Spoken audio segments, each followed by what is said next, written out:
fiction, science fiction, horror, fantasy, crime, LGBT, thriller. You have now entered the House of Mystery with your hosts, Eric Shapiro, David North Martino, John Copenhaver, and Al Warren. Heard on KCAA 106.5 FM Los Angeles, 102.3 FM Riverside, and 105.0 AM Palm Springs. Got an author and so much more, actually. And so what we'll do is we'll just have him jump right in. Welcome, Charlie Seraphin. I'm glad to meet you. Nice to meet you, Al. Thanks for the opportunity to meet your guests and know I'm not a killer. Well, that's just what I said. You know, it's something just a little bit different for us, but that's I say that nicely. So now, Charlie, you have written a book, and it's called One Stupid Mistake: Smart Decisions Making in a Crazy World. Yeah, smart decision making in a crazy. Decision making. I have to give a little mistake. We don't count that one as a major. Well, I that's my producer wrote this out. What is this? It's like it's really not. It's shorthand, I guess. So, okay. Tell me about Charlie. So, where did this come from? The book, and why you? No idea, and no idea. Perfect. I can't tell you. I think the truth of the matter is stranger than fiction, so I think it fits right into the mystery of your program. I've always written little things, but I did not set out to write a book. There was at no point that I think I'll write a book. But I started writing these essays, I guess you'd call them, short little stories that had nothing to do with one another. And sometimes in the middle of the night, I would wake up and I would go, oh, yeah, and I would have this kind of unusual, strange thought. So I'd go to the computer, 2 o'clock, 3 o'clock in the morning, and sometimes it would be a word or two, sometimes it'd be a sentence, sometimes a paragraph, sometimes a page. And I would write it out and go, oh, okay, you can go back to bed now. And I went back to bed. And I did this for a relatively long period of time. And in the midst of doing that, I don't know if you looked at my bio, but in another life, I'm still in this body on the planet. Yeah. I was involved in the radio business, so I'm very comfortable being on the radio. I've been on the radio probably tens of thousands of times, and I used to do a lot of interview programs, and I've done a lot of man-on-the-street interviews. Just walk up to people at random and ask them a question, and I always love doing that because people are very entertaining, especially when they don't have a lot of time to think about it or worry about it. So in addition to writing these little things, whatever you want to call them, essays I call them, I started asking people, hey, excuse me, I'm working on a project. Would you mind sharing a mistake that you've made with me? And the reactions, Al, were just mind-boggling. It was nothing like what I expected. People started turning every shade of blue. They got really uncomfortable. And you'd think I was asking them, hey, do you mind if I see what brand of underwear you're wearing? Or something really. But you'd think a mistake would be an easy thing. Oh, yeah. And here are some responses. A lot of people said, oh, gosh, that's really hard. I've made a lot of mistakes, but I can't think of any right now. Or some people would say, oh, yeah, good question, yeah, I was just thinking about that. Can I get back to you? And, of course, I knew they would never get back to me. Half of them didn't know who I was. So And then I would get a response like, oh, well, one time I forgot to get the bacon on my wife's cheeseburger, and I know she likes bacon on her cheeseburger. So it was kind of a put-off answer to what I thought was a reasonable question.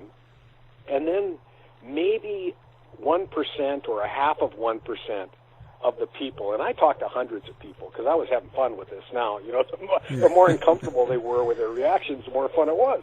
So I started asking people to share a mistake, and a really small percentage said something incredibly personal and thought-provoking and serious. I had a woman tell me, and this was a stranger that I had never met before. She looked at me and she said, I got pregnant when I was 19. I had a relationship with somebody I had no business having a relationship with. I didn't like him, he didn't like me, but we had sex and I got pregnant. And I was like, whoa, okay, that's pretty significant. And then she looked at me and she said, but I want to tell you that was 10 years ago, and right now I have the most beautiful 10-year-old son.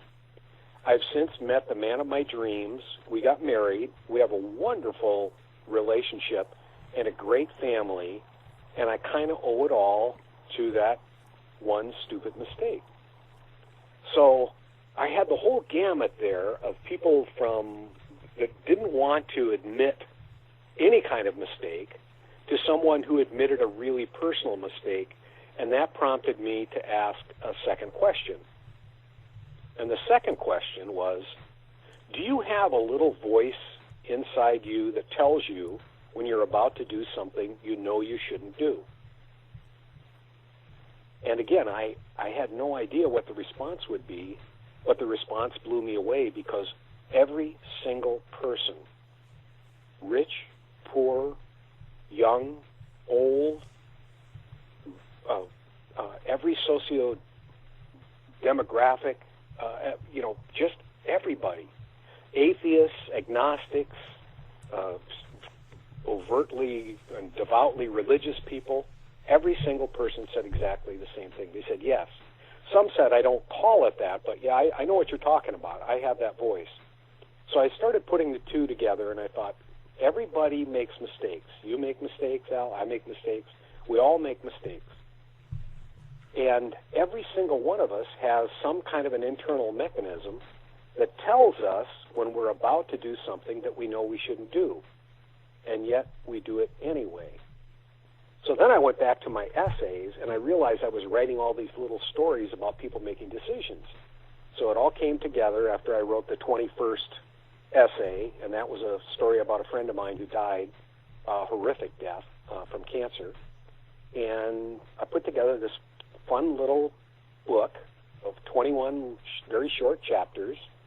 Each one has a meditation, and we can talk about that later. I'm kind of rambling now, but and everyone has a thought for the day, and it's for people who make decisions, which means it's for everybody, and it gives you a chance to do a little bit of reflection on a topic that we don't spend nearly enough time thinking about, and that is our stupid mistakes. Well, why do you think that's important? And why do you think that is something that we don't spend any time on? Well, as I said, I was involved in the media for a long time, and I would say and challenge any of our listeners today to look at the day's top headlines any day, any time, and out of the top 5, I bet you can find 2 at least, maybe more, some days 5 out of 5, that are associated with a human being making an incredibly stupid mistake.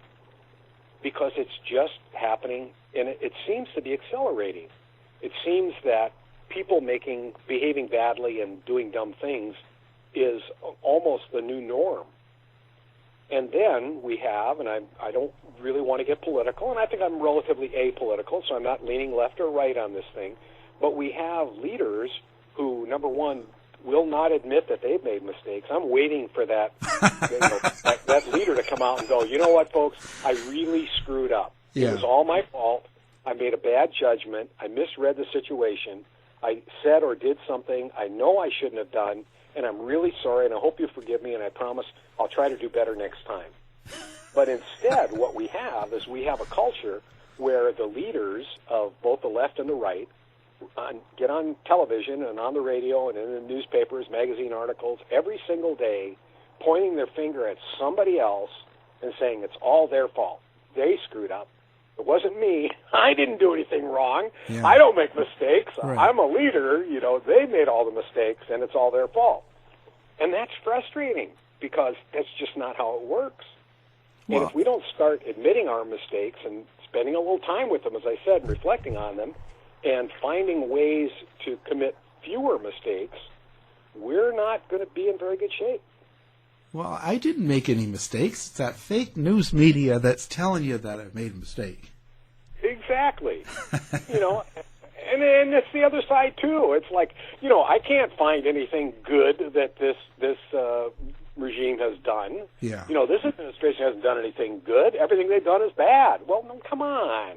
Yeah. It's just not like that. That's not realistic. I just think we're missing an opportunity.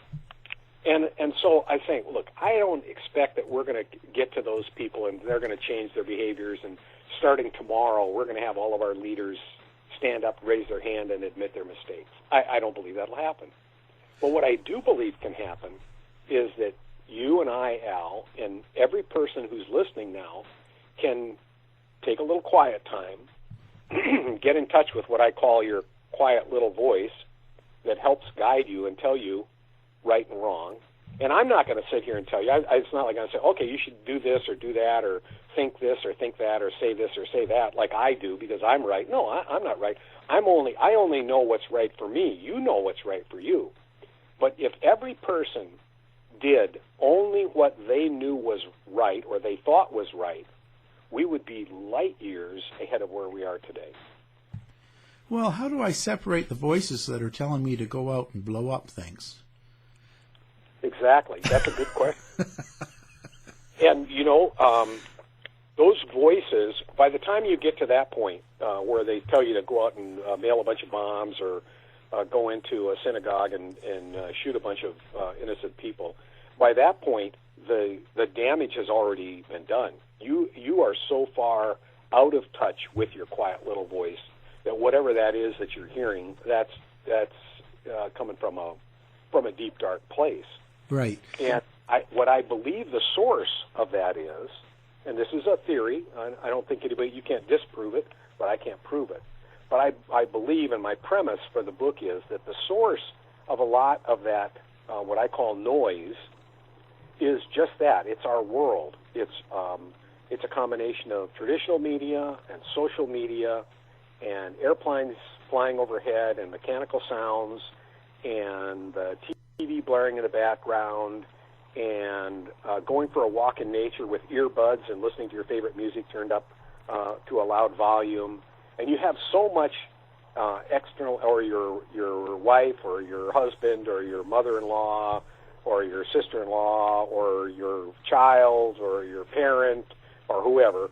There's so much stuff that we're being bombarded with on a daily basis, on a minute-by-minute basis. It's really hard to find that quiet space. And I like to remind people there's a reason that peace and quiet as words go together. And why do we say peace and quiet? Well, they're in inverse order. The peace comes after you find the quiet. And if you don't take a little bit of time every day for quiet, where you're not being bombarded by external sound waves and visual images, then you're less likely to be able to get in touch with your quiet little voice. It's sort of the media term is recalibrates, right? So we recalibrate ourselves and get back into sync, and then we can go about our business, and we know right from wrong, and we generally will do the right thing. But when you get all crazy because you have all this other external garbage that's blasting at you, second after second, it's really hard to hear your quiet little voice. Yeah. I just have to wonder where it gets lost when because we choose our life. We get up and we go to work and wife, kids, car, or single downtown in a suite, and however we do it. We're going about our day, and we have our voices telling us different things, and our mistakes. How do we get lost from that, or lost in these voices, to the fact where we're not really in touch with what's around us? I think it's kind of like waves at the beach. I think it just happens over time. It slowly and gradually erodes. And the example that I use in my personal life, and again, I don't know if this is exactly what happened to you or to any other person who might be listening, but I remember I really worked, and writing these essays in the middle of the night kind of helped, but I really remember as a kid being more in touch with that quiet little voice. I tried to think of a specific instance that I could remember where I heard the little voice, but I did the wrong thing anyway.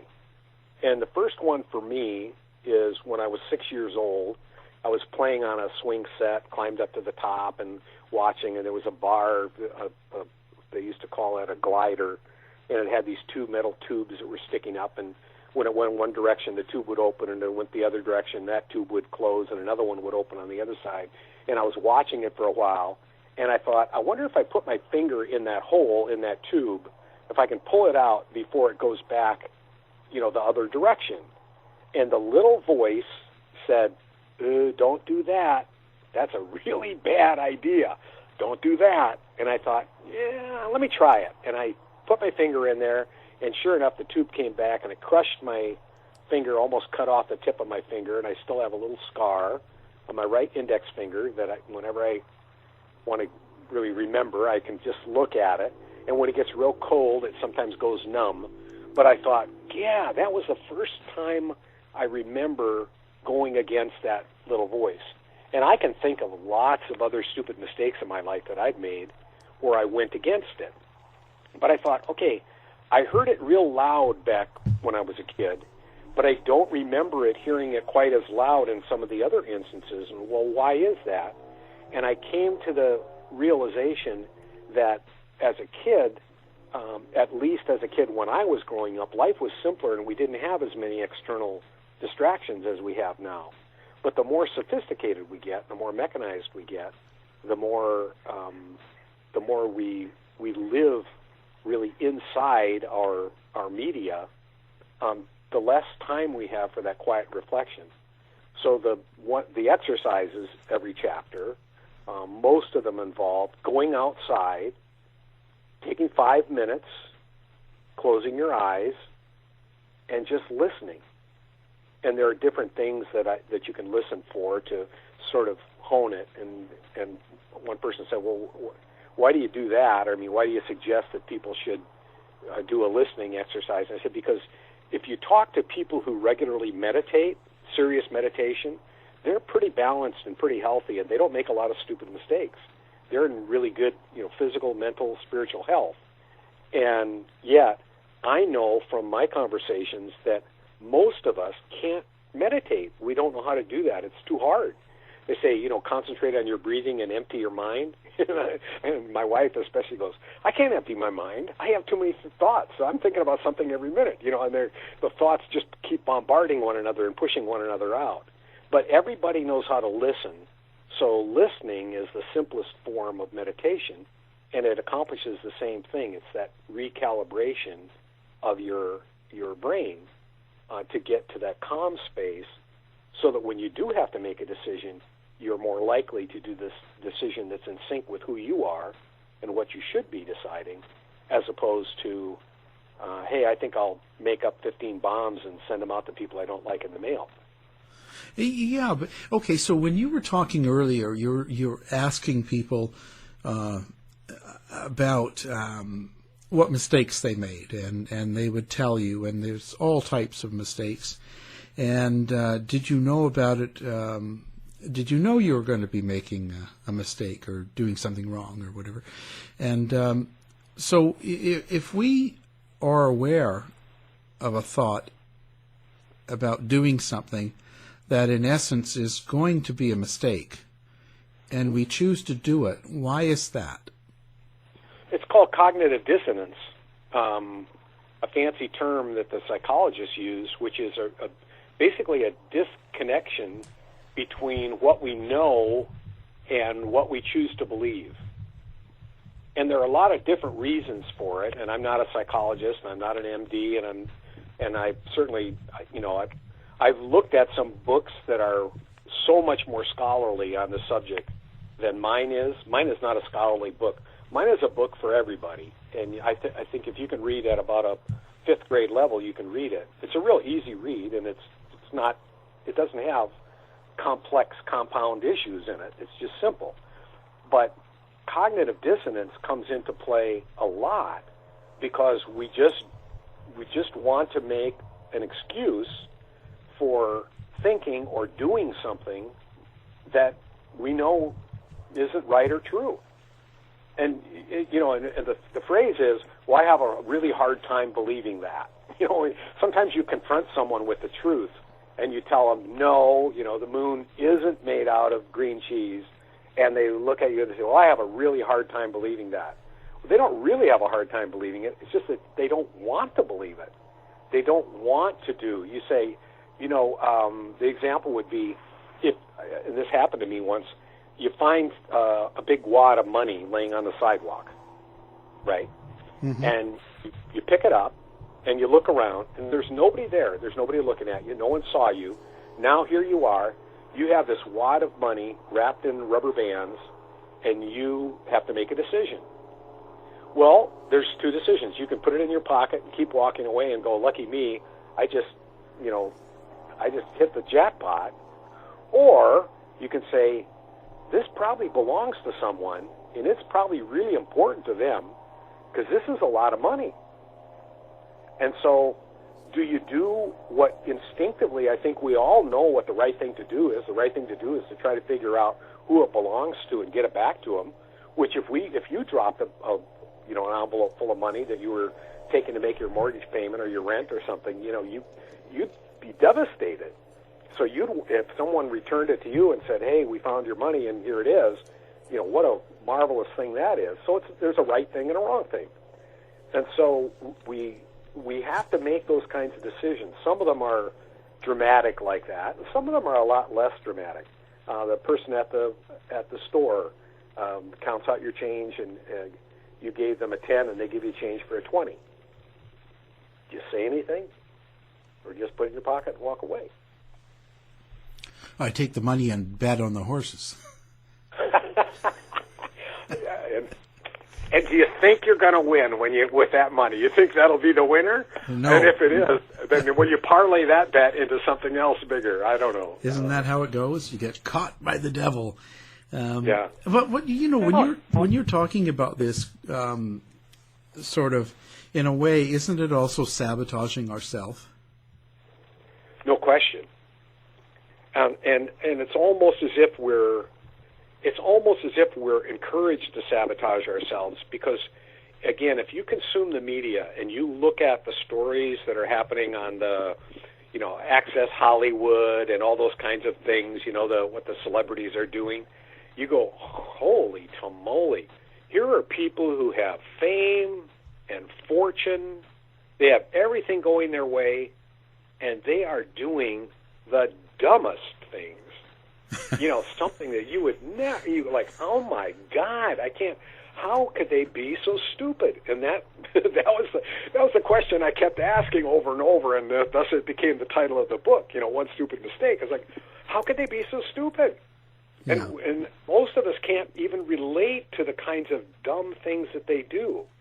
I got a thing the other day, and it said, who are the top money-making dead celebrities?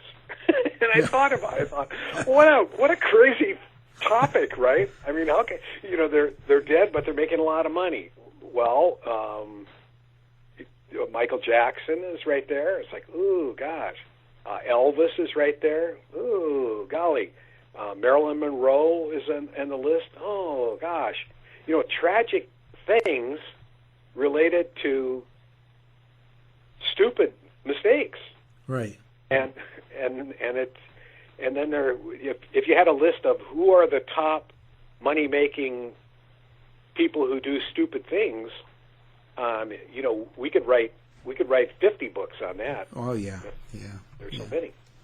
Well, then how do you deal with, okay, so when you're talking about this, and there's things people want to believe and then things that they know aren't true, but they want to believe them. And, that you're talking about the moon and green cheese and stuff. How is it someone can believe the world is flat? And how are they rationalizing things in other areas? I would say that anybody who believes that the world is flat should probably be avoided at all costs because they're probably not going to drive the right direction on the freeway. They're going to do a lot of other things that are just really not in sync. They're kind of they didn't. If you have anybody who's not quite that bad but leaning that direction, please buy them a copy of my book and make sure they read it. To kind of get a grip here, folks. Let's get back to some kind of reality. But I don't know. I mean, that's a completely different subject, and I don't mean to make light of it. Yeah. There's a tremendous amount of mental illness in our culture today. We know that. There's so many people that are just really wigged out. They're just out there now, and I don't know enough about medical treatment and psychology and psychiatry to be able to help them and reach them. But I know that my focus is more on the regular normal people that are really good people, and we all make mistakes. There's not a single you find me someone who's never made a mistake, and I'm going to find you either a liar or a narcissist, because we all make mistakes. We do things that have consequences that we didn't intend. So my focus is really more on just the average person who says, like, if you're one of these people, geez, I seem to be doing that more often. I seem to be forgetting my keys, or my car in the parking lot. I don't remember where I left it, or I burn the cookies when I'm making cookies, or I seem to be making more of those kinds of inattentive mistakes, and I believe that that's a direct result of this bombardment of noise and stuff that's going on, that we're not really using our own brains efficiently and effectively. And and right or wrong, I believe the cure is to just get to that quiet place for a little bit every day. Just find a little bit of quiet time for reflection. And if you have a hard time with that, I can show you how to do it. It's relatively easy. Everybody can do it if you've got even bad hearing. But if you've got a couple of ears, then spend some time listening. And that has a lot of other side benefits too, because if you're listening, then you pick up on so many things that are going on around you in your world, and you hear if you're really actively listening, you hear people more clearly, so you know what their intentions are, and you know what it is that they're thinking about. I also point out that an active listener is the most welcomed person in any conversation. Now, one thing I noticed now on your website there, you had a bit here about the lunch with Ronald Reagan. Maybe tell the listeners a little bit about that. I've had a lot of adventures in my life, and many of them are unexplained, as we all do.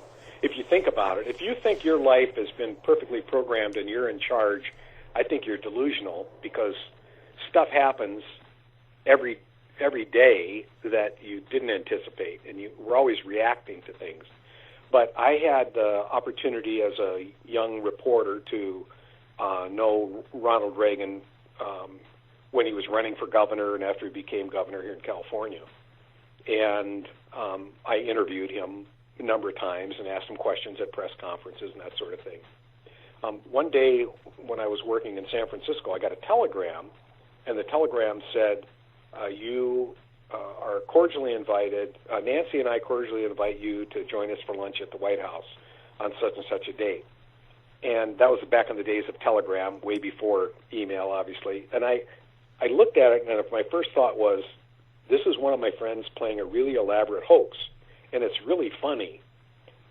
But there was an RSVP number on it, and I called the RSVP number, and the operator answered, White House. So I went, oh, okay. And I said, yeah, I got your invitation here. I wanted to RSVP for this lunch that President Reagan wants me to come to. And he says, just a moment, sir. And they put me through to the appointment secretary and put my name on the list. And I went to I flew to Washington, and we went into the government house in the small theater in the basement, and they brought out every single member of the cabinet. There were about 100 people in the room, first of all. They brought out every member of the cabinet, and they allowed us to answer questions. We had no tape recorders allowed, no cameras allowed, but we could take notes and ask questions. So we had the Secretary of the Treasury and the Secretary of the Interior and the Secretary of State, and eventually Vice President Bush came out. He was last. And then we walked through the tunnel and came up in the White House and went into a room and sat down and had lunch. And I asked people, because I always do this, I told you that before, I asked questions a lot, and I said to the people next to me, who are you and where are you from? Well, somebody was from Des Moines, Iowa, and somebody was from upstate New York, and somebody was from Georgia, and they all worked at either a radio or a television station or a newspaper, and they got the invitation just like I did, out of the blue. And we had a wonderful lunch and went back afterwards. And I thought, wow, what a wonderful, weird surprise. We had a chance to President Reagan talked to us a little bit. We asked him some questions, and then we had photo op with him. So I got a picture of me with the president at the White House. And a number of years later, when I was in Dallas, I met a guy, and he said something, and he said, "Oh, I worked in the Reagan White House." I said, "Really?" "Oh, yeah." I said, I had lunch at the White House." He said, "Oh, you were part of my program." And I said, "Your program? What do you mean?" He said, "We did that every month. Every month for 8 years, President Reagan invited 100 people from local and regional media, nobody from the New York or the Washington, press corps, but just small media people from all over the country to the White House to meet the cabinet and to meet with him and to be able to ask questions." And I always marveled, if you think about it, how right-wing and conservative President Reagan was during his time, and yet his popularity numbers were always extremely high. And they'd called him the great communicator and all that. But if you think about it, he had a very effective strategy for touching people at a grassroots level. So if somebody, a newspaper publisher or a television reporter from Ames, Iowa, and someone like that is going into the White House every single month for 8 years and then going back to their home state, it was a really brilliant PR maneuver, which, again, I had the experience before I understood the experience. But it wasn't a stupid mistake. It was a No. So what are you hoping people get out of your book? What's the thing? The one thing, if they can get something out of reading your book, what would that be that would make you happy? I'd like them to think. I'd like them to think and to use their brains. They can challenge. Not really, because I'm not pontificating in the book, and I'm not saying you ought to do this and you ought to do that or think this, think that. So I think they'll enjoy the stories. They're cute little stories about people. I usually use just the first names and things that they did. One of the reviewers that I got, and I know I'm rambling off here, but I have to tell you the name of the review. The review said, "Coyote eats cat and Mother Teresa." Now, I tell a story about a coyote and a cat, and I tell a story about Mother Teresa, but they're not really related, but this reviewer put them together. So I guess that's the bottom line. I'd like you to enjoy it, I'm almost positive that it will make you think. You'll absolutely reconsider the way you approach your daily decisions. You know, we make thousands of decisions every day. And some of them are conscious, some of them are unconscious. But I think it will help raise consciousness and make you more aware of your decisions, and that would be my dream come true. Wow, pretty interesting. Where did you come up with deciding to write this? Like, what drew you into actually making a book out of it? Okay, and again, the truth is stranger than fiction sometimes. It was the last chapter. It's chapter 21 in the book. And it wasn't until I finished writing that essay, I didn't even know how many essays I had, because I would just put some kind of a word to identify it, and file it in the computer. And this, by the way, the process took about 2.5 years. So it wasn't something I sat down in 30 days and wrote a book. It was a long time coming. And when I wrote this chapter about my friend Mike, who was a big, burly guy, he was a HVAC guy, air conditioning expert, and he had been in the Navy, and he learned his trade in the Navy, and he at one time was the head air conditioning guy for the Dallas-Fort Worth International Airport, for the whole airport complex. So he dealt with these really big machines, and he was a really neat guy. But he was big and burly and blue-collar and fun, and he laughed a lot, and he drank beer, and he smoked cigarettes. And he was probably 265 pounds normal weight. And he wasn't really fat. He was a real big guy, probably 6'2" and 265, just thick. And when he died, he was about 75 pounds. And he died this, awful battle with cancer that dragged out over months and months and months. But the cancer, as bad as it was and as painful as it was, wasn't the most tragic part of his death. The most tragic part of his death is that he couldn't come to grips with the mistakes that he had made in his life. And I spent a lot of time with him in his last days, and we cried together, and we prayed together, and we just spent a lot of time. He couldn't really pray because he had no faith. And again, I'm not saying you ought to have this kind of faith or that kind of faith, but he just had no plan for the certainty of death. And I hope I'm not breaking this to you, Al, but you're going to die. When? And every person listening, we're all going to die. The minute we're born, we're sentenced to die. But we don't spend any time thinking about that either. We don't like to think about when we die. In fact, we avoid it. And the people who avoid it the most are the ones who have the worst deaths. So having an awareness of your mistakes, having an awareness that you're going to die, if it doesn't motivate you to do anything else, I'm pretty sure it'll motivate you to clean up the garbage that you have in your conscience. If you owe somebody an apology, today's a good day. Pick up the phone, call them up, and tell them you apologize. They may hang up the phone on you. They may not accept it, but you know what? You've done your part. Cross that one off your bucket list and move on.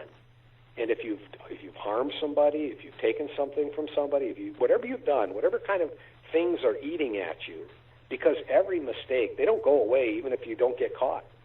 They stay there with you, and they stay with you, and over time, it's just like a sliver. A mistake that you've made in the past, especially a serious mistake that hurt somebody else, that's like a sliver. And it can go really deep in there, but it's there. And it's still painful to the touch. Maybe not all the time, but every once in a while, whenever you really think about it, and it's just, it needs to be lanced. You need to get it out. You need to take care of it. And my friend Mike didn't do that. He didn't take care of all the slivers, emotional slivers that he had in his body, and they just devastated him. It was so awful watching his psychological meltdown. And when I finished the chapter, it sounds a lot worse than it is in the book. But when I finished the chapter, I went, okay, that's the reason. That's why. That's what this all means. So all the rest of it seemed to fit together and make sense then. And the little stories, whether it's about Mother Teresa, or it's about me pinching my finger, or it's about some baseball players, or about Einstein, and I mean, it's all over the charts. The chapters are all completely unrelated to any of the other chapters, but they always have the same thing in common. It's somebody made a decision, something happened, and then as the reader, you get to figure it out. Like, oh, yeah. And a lot of times what people will say is, I do the same thing, or I've done the same thing, or I can really relate to that. Holy cow, I didn't realize that I have that in common with whoever it is that's, named Bill, Joe, Sally, or Mo.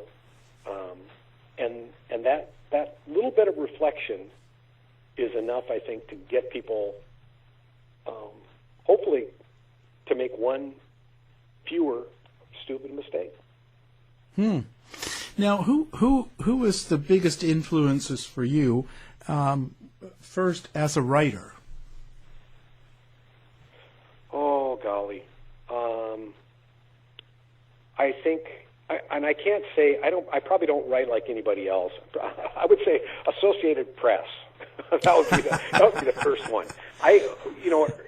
Early in my career, I wrote the news, and I delivered the news on the radio for years and years and years. And so in the old days, we would get the news off the teletype, and that's Mia doesn't like teletypes, so we're not having any teletypes here, Mia. It'll be fine. Shh, yeah. You be quiet. Be a good girl. I thought that was the teletype. That was the teletype, yeah. And then you rewrite it in your own style. So I developed a style over time of writing short sentences with kind of tell them what you're going to tell them, and then tell them what you told them, which is the radio mantra, right, for writing for radio. But if there's a thoughtful writer that I really enjoy, it's Anthony DeMello, and not a real popular guy that everybody's heard of, but he wrote some really wonderful, sensitive books about people and decisions and how to behave, I guess, is a thing. So I like him, and I like William Faulkner for a different reason, but I don't write like Faulkner, and I don't think I could write fiction, certainly not at that level. And are there people that really give you an influence? Everybody. I think everybody does. Al, as you ask questions, I'm really two things. I try to make two things happen. One, I really try to listen. What was your question? Are there people who are influential to you or give you influence? The first part, and then my mind immediately goes to, I'm wondering why Al asked that question, and I wonder what he's thinking or what he's feeling as he's asking that question. So I meet people every single day. I try to meet people every day, and as I do, I ask sometimes inappropriate personal questions, but they usually tell you when it is. But I try to get a look inside their mind and maybe even inside their soul, and say, where are they coming from? What are they all about? What do they want to accomplish? And how can I help them? What can I do to make their day a little bit better? So everybody is an influence. I can't think, there's no celebrity or movie star or famous person or somebody like that. I've heard some wonderful preachers in my time that I thought were really special with some of their sermons, and then other times I listen to the same people and go, oh, he's having an off day. He's not really good. The Billy Grahams or the Joel Osteens of the world. Every once in a while, they'll say something that really resonates, and then other times you hear them and it's like, no, not so much. It's not the same. So I think everybody. My neighbor across the street was. I had a conversation with him this morning, and that was really. It was really thought-provoking. My neighbor up the hill I talked to last night, he was on his way to an AA meeting, and he shared a little bit about that. And I went, oh, yeah, and it takes such will and determination to be committed as an alcoholic to going to AA meetings every week, or as frequently as he has to go. I don't know if they go twice a week or once a week, but so yeah, everybody. Yeah, I sort of look for those type of people too. Not necessarily celebrity. It's just sometimes when people have been led in a direction, or their life's taken them somewhere where they're doing something like you with the book and things. Sometimes there's different people they've met on the way or seen, and it kind of influenced them to go into that area. Yeah, I tell you, if I thought there was, I really don't think. I think it's more. It's a cumulative effect. It really was. It grew out of a frustration with what I was observing in the world, and then these ideas started coming, turned into essays. And I'm sure a lot of them were subtle, not like instant splash, like you woke up. I'm sure a lot of the things that come into your life are subtle, and you pick them up, sometimes not even realizing it. Yep, I think it's the signs, and I think the signs, and I listen to some of your programs, some of your other programs, and you talk about a lot of really mysterious things, and there's a lot of magic in the world, and I think that if you're not open to it, and if you're not looking for it, you're not listening for it, you're going to miss it, and you miss so much, because there are some really incredible things that are going on. A side note, I just flashed on it because I looked up at my hummingbird feeder. I lived at a monastery for 7 months at one period of my life, about 10 years ago. And I met these old monks that were just incredible, and each one of them had some very special life lesson, and they influenced me for sure. But one of them had this thing with hummingbirds where he was rescuing baby hummingbirds in the spring where they got trapped on a glass on a porch. And he would take them out in a snow shovel and then let them go. And I said, "Do you want me to put the snow shovel away?" And he said, "No, I need those for the hummingbirds." And I laughed. I never heard of snow shovels, for rescuing hummingbirds. But he told me, and I said, "Well, you know what? I'm going to do it with my hands." And so I started rescuing these baby hummingbirds off the glass with my hands, and I gently cup them. If you've ever seen a fly on a window, they go up and down until they're exhausted. And these little hummingbirds would do that, and they'd be sitting there, and their hearts were beating, and they were just beat. They couldn't fly anymore. And so I'd pick them up, and I would whisper to them and talk to them, and then I would take them out and then just kind of throw them into the air, and they would fly away. And I did it, dozens and dozens of times over the spring. And then, I told him, I said, "I'm going to train them to land on my finger." And he said, "Well, good luck with that. That's going to take a lot of time and a lot of patience." And then we laughed because we were at a monastery, and what do you got but time and patience? So I started hanging out by the hummingbird feeder and putting my finger up there. And sure enough, the hummingbirds would come, and at first they were, they'd fly away, and they'd look at me. But over time, they came, and then they would do like touch-and-go landings. They would put their feet down for just a second, and then they would, fly away again. But then after a while, they realized I wasn't going to hurt them, and then they would land, and they would sometimes still, with their feet down, they'd keep their wings going, and they would feed, and then eventually I got them just to relax. And they would sit on my finger, and they would feed at the hummingbird feeder, and then when they had their fill, then they would fly away. And it's a sort of I don't know if it's a metaphor for life or not, but I like to think of it that way, that if you say to somebody, "I'm going to have a hummingbird sit on my finger," that just sounds crazy. That's just not going to, that's not going to happen. But if you have a little time and a little bit of patience, and you go about it the right way, and you have a good strategy and everything, you can make that happen. And I know because I did, and it was the most gratifying experience ever. Yeah, and that's the story I wanted. Oh, great. Well, it's been an interesting hour. I'm certainly glad you had the time to come talk with us here.